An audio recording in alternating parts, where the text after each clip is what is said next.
ದೇವೇಗೌಡರ ನಿವಾಸಕ್ಕೆ ಬಿಜೆಪಿ ನಾಯಕರು ಭೇಟಿ ಕೊಟ್ಟಿದ್ದಾರೆ. ದೊಡ್ಡ ಗೌಡರ ಆರೋಗ್ಯವನ್ನ ವಿಚಾರಿಸಿದ್ದಾರೆ ಲೀಡರ್ಸ್.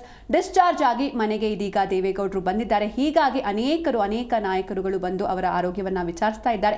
ವಿಪಕ್ಷ ನಾಯಕ ಆರ್ ಅಶೋಕ್, ಸುರೇಶ್ ಕುಮಾರ್, ಸಿಟಿ ರವಿ ಹಾಗೂ ಮುನಿರಾಜು ಸೇರಿ ಹಲವರು ಭೇಟಿಯನ್ನ ನೀಡಿದ್ದಾರೆ. ಡಿಸ್ಚಾರ್ಜ್ ಆಗಿ ಮನೆಗೆ ಬಂದಿದ್ದಾರೆ ದೇವೇಗೌಡರು. ವಯೋಸಹಜ ಕಾಯಿಲೆಯಿಂದ ಇವರು ಆಸ್ಪತ್ರೆಗೆ ದಾಖಲಾಗಿದ್ದಾರೆ. ಈಗ ಇವರ ಆರೋಗ್ಯ ಸ್ಥಿತಿಯಲ್ಲಿ ಸುಧಾರಣೆ ಕಂಡಿದೆ. ಮಾಜಿ ಪ್ರಧಾನಿ ಎಚ್.ಡಿ. ದೇವೇಗೌಡರ ಆರೋಗ್ಯದಲ್ಲಿ ಚೇತರಿಕೆ ಕಾಣಿಸಿಕೊಂಡಿದ್ದು ಮಣಿಪಾಲ್ ಹಾಸ್ಪಿಟಲ್ನಿಂದ ಡಿಸ್ಚಾರ್ಜ್ ಮಾಡಲಾಗಿದೆ. ಇವರು ಇದೀಗ ಪದ್ಮನಾಭ ನಗರದ ನಿವಾಸಕ್ಕೆ ತೆರಳಿದ್ದಾರೆ. ಜ್ವರ ಹಾಗೂ ಮೂತ್ರದ ಸೋಂಕಿನ ಸಮಸ್ಯೆಯಿಂದ ಇವರು ಆಸ್ಪತ್ರೆಗೆ ದಾಖಲಾಗಿದ್ದರು. ಕಳೆದ 1 ವಾರದಿಂದ ಅವರಿಗೆ ಚಿಕಿತ್ಸೆ ಕೂಡ ನೀಡಲಾಗ್ತಾ ಇತ್ತು. ಇನ್ನು ವೈದ್ಯರ ಸೂಚನೆ ಮೇರೆಗೆ ಡಿಸ್ಚಾರ್ಜ್ ಆಗಿ ಇದೀಗ ಮನೆಗೆ ತೆರಳಿದ್ದಾರೆ. ಕೆಲ ದಿನಗಳ ಕಾಲ ಮನೆಯಲ್ಲೇ ಅವರು ಇದ್ದು ವಿಶ್ರಾಂತಿಯನ್ನ ಪಡಿಬೇಕು ಅಂತ ವೈದ್ಯರು ಇವರಿಗೆ ಸಲಹೆಯನ್ನ ಕೂಡ ನೀಡಿದ್ದಾರೆ. ಹೀಗಾಗಿ ಇವರು ಕೆಲ ದಿನಗಳ ಕಾಲ ಮನೆಯಲ್ಲೇ ವಿಶ್ರಾಂತಿಯನ್ನ ಪಡೆಯಲಿದ್ದಾರೆ.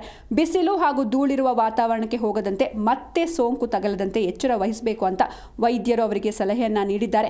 ದೇವೇಗೌಡರ ನಿವಾಸಕ್ಕೆ ಬಿಜೆಪಿ ನಾಯಕರ ಭೇಟಿಯಾಗಿದೆ. ಶಾಸಕ ಬಸನಗೌಡ ಪಾಟೀಲ್ ಯತ್ನಾಳ್, ವಿಪಕ್ಷ ನಾಯಕ ಆರ್ ಅಶೋಕ್ ಸೇರಿದಂತೆ ಇನ್ನಿತರ ಬಿಜೆಪಿ ನಾಯಕರು ಆರೋಗ್ಯವನ್ನ ವಿಚಾರಿಸಿದ್ದಾರೆ.